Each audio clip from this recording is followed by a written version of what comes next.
بتائیں فردوس نقوی صاحب کہ سندھ اسمبلی کے اندر ہم دیکھ رہے ہیں کہ سیشنز بھی چل رہے ہیں، NE-249 کا الیکشن بھی تھا، تو پھر کس طرح سے چیزیں ہو رہی تھیں مینیج، اور ساتھ ہی یہ بھی بتائیں کہ سندھ اسمبلی کے سیشن میں ان دنوں تو کوئی لڑائی جھگڑا نہیں ہو رہا تھا؟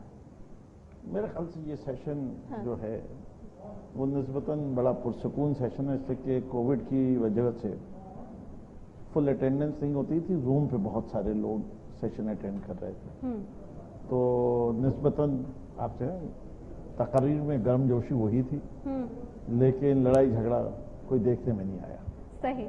اچھا یہ بھی بتائیں کہ میں ہمارے ناظرین کو میں بتانا چاہوں، جو لوگ نہیں جانتے، بہت سے لوگ جانتے بھی ہیں، فردوس بھائی کا سیاست سے تو تعلق ہے ہی، وہیں پہ بڑے اچھے بزنس مین بھی ہیں اور بھی دیگر چیزوں میں انوالو رہتے ہیں، تو ہمارے لوگ یہ جاننا چاہتے ہیں ہمارے مہمانوں سے یہ کہ ویسے تو وہ انہیں دیکھتے ہیں، ان کا ایک کرنٹ افیئرز میں جو سائڈ ہوتا ہے وہ سارا، اور سمجھتے ہیں شاید پولیٹیشنز جو ہوتے ہیں وہ بڑے رف اینڈ ٹف ہی ہوتے ہیں یا ریجڈ ہوتے ہیں، لیکن ویسے ان ساری چیزوں کیونکہ ایک ہلکے کی سیاست جو ہوتی ہے وہ بھی ایک بڑا مشکل کام ہوتا ہے، لوگوں کا آنا جانا، ان کے مسائل سننا، ان کو وقت دینا، ہلکے کی سیاست کرنا، پھر اس کے بعد باقی چیزوں کو بھی سنبھالنا، پرسنل لائف کو کس طرح سے لے کے چلنا، ساری چیزوں کو کیسے مینیج کرتے ہیں؟ کہ ٹائم مینجمنٹ جو ہے وہ انسان کی سکسیس کے پیچھے ہے، اور جو ہے پرائرٹائزیشن جو ہے وہ بہت بڑا مسئلہ ہے، تو جو لوگ اپنی زندگی میں پرائرٹیز کو کلیئر ہوتے ہیں، جیسے میری پرائرٹی بڑی کلیئر ہے کہ میری سب سے پہلی پرائرٹی میری فیملی، صحیح،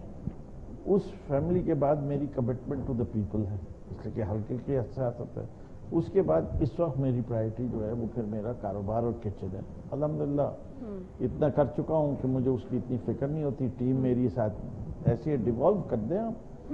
دیکھیں لیڈرشپ ہے کیا؟ Leadership is about managing people and managing their expectations، لوگوں کی ایکسپیکٹیشنز، ہلکے کی سیاست کا ہے ان کی ایکسپیکٹیشنز مینیج کرنا، اور بزنس میں لیڈرشپ از اباؤٹ گائیڈنس، کہ آپ اپنی ٹیم کو زیادہ سے زیادہ کام دیں اور ان سے وہ کام کرائیں، خود آپ کو کرنے کی ضرورت نہیں ہے، اگر آپ کے پاس تجربہ ہے تو آپ اپنے تجربے کی روشنی میں ان کو ہدایات دیں اور ان کو ذمہ دار ٹھہرائیے اور ان سے کام کرائیے، تو میں سمجھتا ہوں کہ ابھی بھی میں کم کام کرتا ہوں، میرا اور کام کرنے کا شوق ہے۔ چلے گفتگو کا سلسلہ جاری ہے، فردوس نقوی صاحب ہمارے ساتھ موجود ہیں، ان سے گفتگو کریں کہ میں اپنے علماء کرام کی طرف آتی ہوں اور آج کے موضوع پر آتے ہیں۔ نیکی کیا ہے ناظرین؟ نیکی کس طرح سے حاصل ہو سکتی ہے؟ یہ رضا الہی سے کس طرح حاصل ہوتی ہے؟ سورہ بقرہ کی آیت نمبر 195 میں ارشاد باری تعالیٰ ہے، جس کا ترجمہ ہے کہ احسان یعنی کہ نیکی کا طریقہ اختیار کرو کہ اللہ نیکی اور احسان کرنے والوں کو پسند کرتا ہے۔ سورہ انعام کی آیت نمبر 160 میں بھی ارشاد خداوندی ہے، جس کا ترجمہ ہے جو اللہ کے حضور نیکی لے کر آئے گا اس کے لیے 10 گنا اجر ہے۔ لغت میں نیکی کا مطلب اگر ہم دیکھتے ہیں، اس کے اوپر روشنی ڈالیں تو بھلائی ہے، کار خیر ہے، احسان ہے۔ اللہ تعالیٰ نے انسانوں کو اپنی ان گنت نعمتوں سے جو نوازا ہے اور ان نعمتوں سے استفادہ کرنے کا موقع عطا فرمایا ہے، ساتھ ہی یہ بھی پسند فرمایا ہے کہ معاشرے کے دوسرے انسانوں کے ساتھ بھلائی کی جائے اور نیکی کا معاملہ کریں، اور ویسے ہی اس مہینے میں جیسے کہ کہا گیا ہے کہ 10 گنا زیادہ آپ کو ثواب ملتا ہے ایک نیکی کے اجر کے بدلے میں، تو میں مفتی صاحب کے پاس سب سے پہلے آتی ہوں۔ ہمارے ساتھ مفتی محمد زاہد اسلم رضوی صاحب ہیں۔ مفتی صاحب میں چاہوں گی کہ نیکی کے معاملے پہ روشنی ڈالیے، اس کا مفہوم، اس کے معنوں پہ، پھر میں علامہ محسن علی جوادی صاحب کی طرف بڑھوں گی۔ جی بسم اللہ الرحمن الرحیم، نحمدہ ونصلی علی رسولہ الکریم، اما بعد فاعوذ باللہ من الشیطان الرجیم، من جاء بالحسنۃ فلہ عشر امثالها ومن جاء بالسیئۃ فلا یجزی الا مثلها وهم لا یظلمون، صدق اللہ العظیم۔ جی نیکی جو ہے ہر مسلمان پر ایک اس کی اہم ذمہ داری ہے اور اس کا اہم فریضہ ہے، اور بغیر نیکی کے میرے خیال سے کوئی بندہ مومن کامل نہیں ہو سکتا، اور نیکی کی وجہ سے ہی اللہ تبارک و تعالی نے امت محمد صلی اللہ علیہ وسلم کو بقیہ تمام امتوں پر فضیلت بخشی۔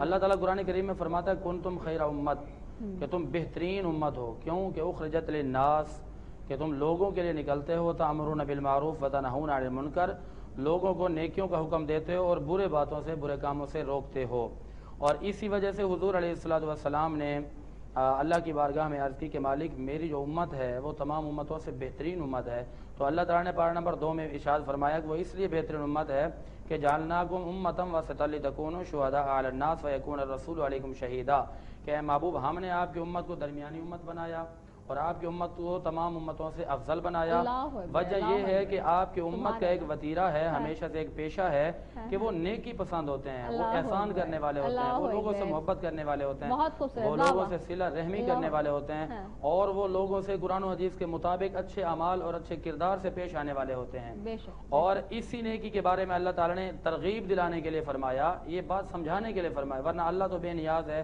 کہ اللہ تعالیٰ بے حساب عطا فرماتے ہیں۔ اللہ کہیں پر فرماتا ہے من جاء بالحسنہ کہ جو کوئی ایک نیکی کرے گا عشر امثالہ، اس کے لیے اس کو 10 مثل دی جائے گی۔ اور وہیں پر اللہ تبارک و تعالیٰ فرماتا ہے کہ جو کوئی گناہ کرے گا من جاء بالسیئۃ فلا یجزا، اللہ فرماتا ہے کہ نیکی کرو گے، ایک کرو گے لیکن 10 کا ثواب ملے گا، اور گناہ تم کر کے آ جاؤ گے پھر بھی نہیں لکھا جائے گا، اور کرامن کاتبین عرض کریں گے مالک لکھ دیں۔ اللہ فرمائے گا نہیں ابھی انتظار کرو، ہو سکتا ہے کہ میرا بندہ لوٹ کر آ جائے میری بارگاہ میں۔ تو بندہ جب گناہ کر کے آ جاتا ہے تو نہیں لکھا جاتا، نیکی کا خالی سوچتا ہے تو اللہ فرماتا ہے لکھ دو۔ فرشتے عرض کرتے ہیں الہ العالمین اس نے بھی کیا تو نہیں ہے؟ اللہ تعالیٰ نے فرمایا نا کرامن کاتبین یعلمون ما تفعلون، قرآن میں ہے۔ تو اللہ تعالیٰ فرماتا ہے کہ یہ جب کرے گا تو اس کی دوبارہ نیکی لکھنا، ابھی فقط سوچنے کی بنا پر اس کی نیکی لکھ دی جائے۔ تو اور جب گناہ کر کے آ جاتے ہیں تو اللہ کا اتنا کرم ہو جاتا ہے، اللہ فرماتا ہے لکھنا نہیں، بلکہ میری رحمت ابھی اس کی منتظر ہے کہ زندگی کے کسی بھی موڑ پر آ سکتا ہے، یہ میری بارگاہ میں جب سر جھکائے گا توبہ کرے گا تو میں اللہ اس کو معاف فرما دوں گا۔ تو اس دور کے اندر جس معاشرے میں ہم جی رہے ہیں، یہاں پر بہت اہم فریضہ ہے کہ ہم لوگوں سے نیکیاں کریں، حسن سلوک کریں، حسن معاشرت کریں، اور نیکی کا جو ٹاپک ہے یہ بہت بڑا ہے، اس کے بہت سارے پہلوات ہیں، اور ہم صرف اس پہلو پر دیکھیں گے کہ لوگوں کے ساتھ کس انداز میں نیکی کی جائے۔ تو لوگوں کے ساتھ جو نیکی کرنی ہے وہ اسی انداز میں کرنی ہے، کیونکہ آپ اللہ کے بندوں سے پیار کرو گے، اللہ کے بندوں سے نیکیاں کرو گے تو اللہ تبارک و تعالیٰ جو ہے آپ سے محبت فرمائے گا۔ اور حقیقت میں مسلمان ہوتا ہی وہ ہے کہ جو نیکی کرتا ہے۔ کتاب الایمان بخاری شریف ہے، اس کا سب سے پہلا باب ہے کتاب الایمان، یعنی ایمان کسے کہتے ہیں، ایمان کی کون کون سے حصے ہیں، ایمان کی کون کون سی شاخیں ہیں۔ تو میرے آقا کی حدیث سے پاک ہے، کتاب کا نام ہے بخاری شریف، کتاب الایمان ہے، جلد نمبر 1 ہے، صفحہ نمبر 15 ہے، اور حدیث نمبر 10 ہے۔ حضور فرماتے ہیں، حضور کی بارگاہ میں صحابہ پوچھتے ہیں آقا ای المسلم افضل، کہ سب سے افضل مسلمان کون ہے؟ حضور نے فرمایا سب سے اصل مسلمان وہ ہے کہ المسلم من سلم المسلمون من لسانی و یدی۔ اور پھر یہیں اسی بخاری شریف کے کتاب الایمان جلد 1 صفحہ نمبر 16 حدیث نمبر 13 میں ہے، حضور علیہ الصلوۃ والسلام نے فرمایا کہ لا یؤمن احدکم حتی یحب لاخیہ ما تحب لنفسہ، فرمایا تم میں سے اس وقت تک کوئی مومن ہو ہی نہیں سکتا جب تک کہ اپنے مسلمان بھائیوں سے حسن سلوک کرتے ہوئے وہ چیز نہ پسند کر لے جو اپنے لیے پسند کرتے ہیں۔ تو ایمان اور اسلام تو اس چیز کا نام ہے، اسلام بغیر نیکی کے مکمل نہیں ہے، ایمان بغیر نیکی کے مکمل نہیں ہے۔ بہت خوبصورت انداز میں مفتی محمد زاہد حسن رضوی صاحب نیکی کے معاملے پر روشنی ڈالی تھی۔ علامہ محسن جوادی صاحب قبلہ آپ کی طرف آؤں گی، اور میں چاہوں گی کہ نیکی کے معاملے پہ اس کے مفہوم کے اوپر آپ بھی روشنی ڈال دیجئے، تاکہ پھر اس کے بعد آگے کے نیکی کس طرح ہونی چاہیے اور نیکیوں میں اولین نیکی کیا ہے اس پہ بھی ہم پھر گفتگو کریں گے۔ جی لیس البر ان تولوا قبل المشرق والمغرب ولکن البر من آمن باللہ والیوم الآخر۔ دیکھیں یہ جو آپ نے آج کا موضوع قرار دیا ہے نیکی، یہ انتہائی اہم موضوع ہے اور انتہائی وسیع موضوع ہے، اس کے اوپر چند لمحوں میں بہرحال گفتگو نہیں کی جا سکتی ہے۔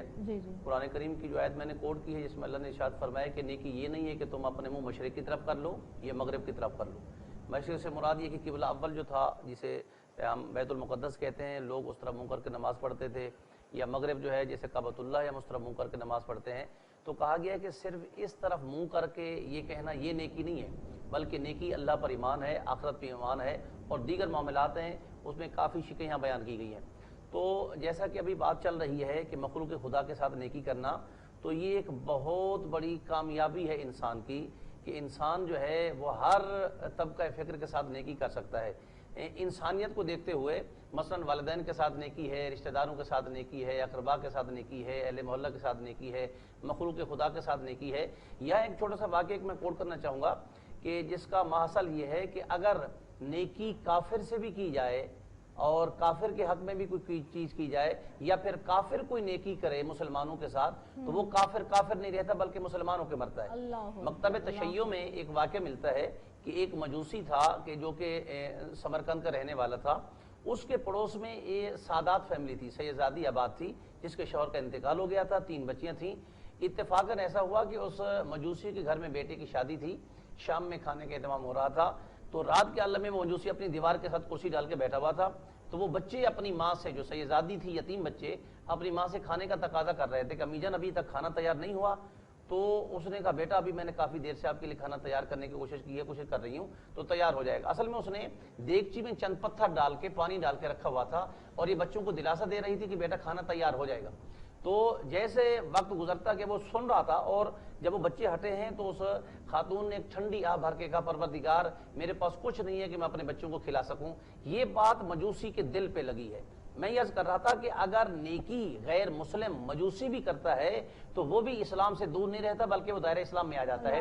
جب یہ سنتا ہے وہ تو کھانا لگنے سے پہلے اس نے اپنے بچے کو لباس کھانا چیزیں بھیج کے سیدزادی کے دروازے پہ بھیجا، دق الباب کی۔ جب دروازہ کھلا تو دیکھا تو مجوسی کا بیٹا کھانا لے کے کھڑا ہوا ہے، تو کہا کہ میرے بابا نے بھیجا ہے۔ جب کھانا آیا تو بچوں کے سامنے ماں نے کھانا رکھا تو ایک ننھی بچی تھی اس سیدزادی کی، الوی سیدزادی کی، تو دیکھ کر کہنے لگی امی جان یہ کس نے بھیجا ہے؟ کہا بیٹا یہ ساتھ میں ہمسائے کے بچے کی شادی تھی۔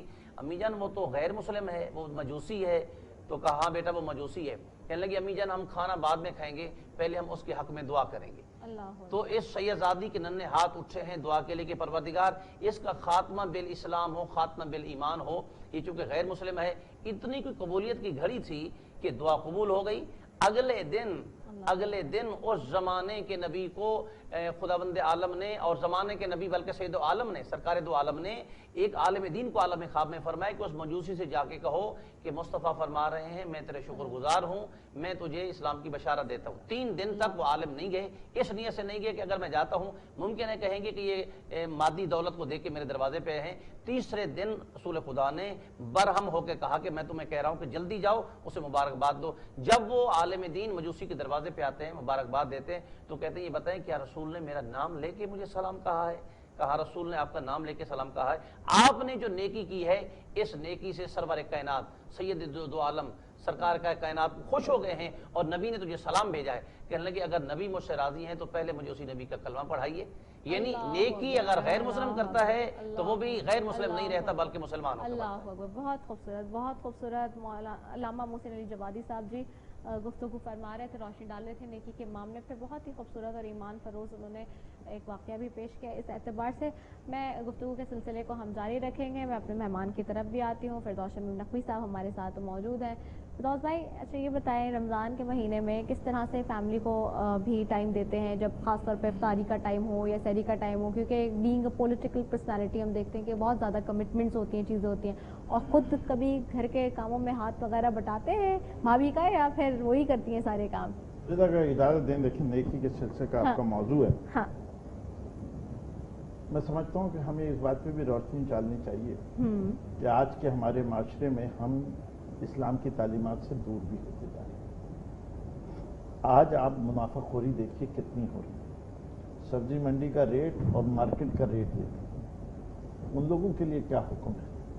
دیکھیں ترغیب ہمیں اس پروگرام کے ذریعے یہ دینی ہے کہ دیکھو خدا جو ہے رازق ہے، رزق تمہاری نیت سے نہیں بنتا، رزق دینے والا اللہ نہیں ہے۔ اس کے احکامات پہ چلو گے تو اس میں برکت بھی آئے گی، رحمت بھی آئے گی اور ثواب بھی ملے گا۔ کیوں اپنے لیے جو ہے جہنم کا سامان پیدا کر رہا ہے؟ اس سے کہ جیسا قبلہ نے فرمایا 2 حکم ہے، امر بالمعروف و نہی عن المنکر۔ امر بالمعروف تو اس کی ذات سے کرنا ہے، نہی عن المنکر اس نے برے کو برا سوچنا ہے، روکنا ہے، اور اگر یہ دونوں کام نہیں کر سکتے تو سمجھنا ہے۔ ہم برائی کو اب برائی سمجھتے نہیں ہیں، اسی لیے رشوت لیتے ہوئے ہاتھ کاپتے نہیں ہیں، لوگوں کو ناجائز ان سے پیسہ کماتے ہوئے ہمارا ایمان ڈگڈگاتا نہیں ہے۔ ہم کہتے ہیں ایک ہاتھ سے 2 لاکھ روپے رشوت لیتے ہیں اور 10,000 روپے جو ہے وہ جو ہے خیرات کر دیتے، کہتے ہیں کہ یہاں تو 100 گنا ثواب مل گیا وہاں 1 گنا ملا۔ ایسا نہیں ہے، ایسا نہیں ہے، گناہ بہت زیادہ ہے۔ رشوت کے ہر پیسے کا گناہ ہے، وہ 10,000 روپے نیکی میں نہیں آئیں گے۔ یہ بھی لوگوں کو سمجھانا ضروری ہے۔ میں نے افسوس ہوتا ہے مجھے کہتے ہوئے کہ میں نے لوگوں کو مسلح میں بیٹھ کے ایک صاحب تھے جو پہلی مجھے جسے برائب کہیں یا اسپیڈ منی کہیں جب دینی پڑی تو انہوں نے کہا گھر آ جائیے گا۔ جب میں گھر گیا تو مجھے کھانا پکانے کا بڑا شوق ہے اور نت نئی چیزیں بھی پکانے کا، تو آج کل تو گوگل کا زمانہ ہے۔ روز ہماری آج کل کوشش ہوتی ہے کہ کم سے کم رمضان کے دنوں میں یا میں، میری بیوی یا بچیاں یا بیٹا، ہم میں سے کوئی ایک والنٹیئر کرتا ہے ایک نئی ڈش کے لیے۔ اچھا ٹھیک ہے، صحیح۔ تو ہر روز ہم افطار پہ ایک